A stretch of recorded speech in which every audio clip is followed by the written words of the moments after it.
This is a surface mount component. We have the wire that runs this direction here and then connects to the left side of this component. The RCFL lab is not the only digital forensic operation in Colorado.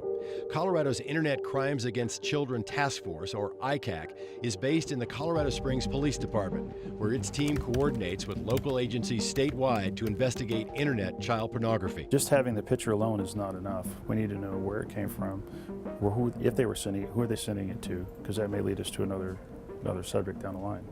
So this one chip in here, it can be the essential basis for a whole investigation. Absolutely.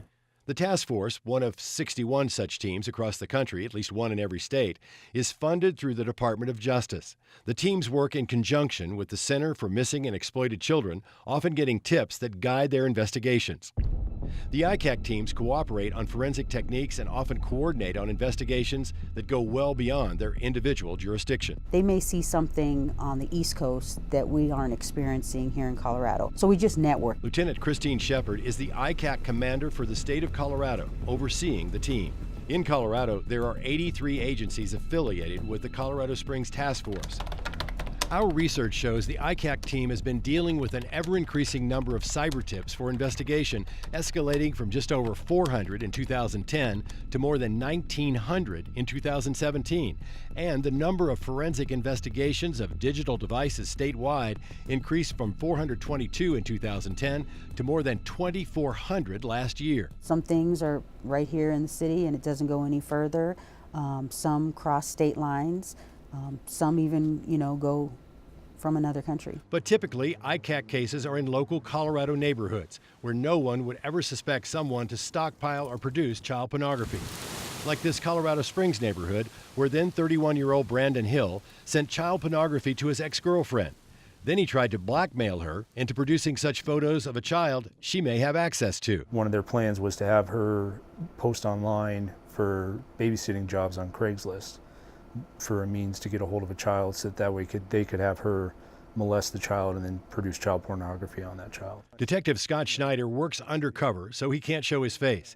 He says the former girlfriend came to police telling them that one of those threatening her claimed to be an ICAC officer. You never want to think it would be a cop, but you have to keep an open mind. We were very relieved when we found out that was not the case. What investigators did find is that Hill was using multiple online personas, complete with these photos, including this one of a random person dressed as a police officer.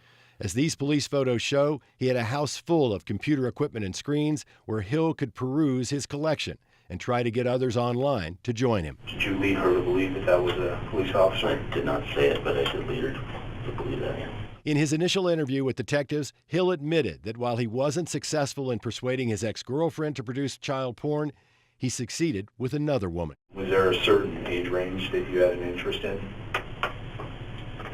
Yeah. Under 10? Under 6? About that. About 6? Okay. Boy, girl? Girl. She liked boys. She was 30-year-old Rhiannon Carnahan. You are under arrest this time. You have the right to remain silent. Carnahan had access to a 3-year-old girl and was systematically sexually abusing her, photographing the acts, and sending them to Brandon Hill. In return, she was getting images from Hill's collection of abuse of little boys. For the ICAC team, it was a worst-case scenario. So we knew we had a live victim. These weren't old images being circulated around for 20 years. It was a young victim who they had access to and they could have continued to produce on had we not intervened. So you rescued that person? Yes. When you run into a case like this, you get angry? You get angry that they're a victim, but you also get relief that they're no longer going to be victimized, being molested, being raped. It is something no police officer, no FBI agent, no prosecutor really wants to talk about. The mental and emotional toll it takes on investigators who day after day must see the images of twisted human behavior and investigate the most heinous sexual crimes imaginable against children. Most people don't want to think about this. Maybe they don't want to believe it's happening, or maybe they're just blocking it out, which is probably safer for them. You're running a unit trying to stop this. What does it do to you? What is it doing to you? It's horrible. I might even get emotional. It's horrible. How do you do it? How do you do it?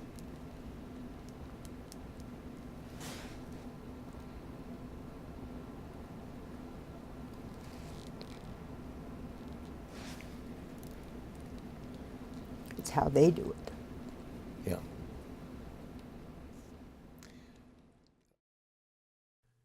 As she points out, she doesn't even have to see the images. She only has to read about them in reports, affidavits, and search warrants. It is her team that sees the horror. The drawers full of now digitally wiped hard drives and the storage of scores of phones that have been part of their investigations of child pornography speak to the increasing proliferation. But Christine Shepard and her team are driven to protect defenseless kids and hold offenders accountable. There's probably nothing better than getting the bad guys. They do this, it's a noble reason why they do this.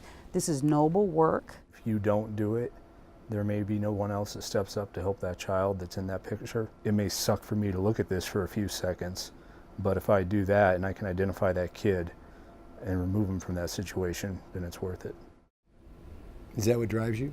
Yes. Do you have kids? I do. How many? 3.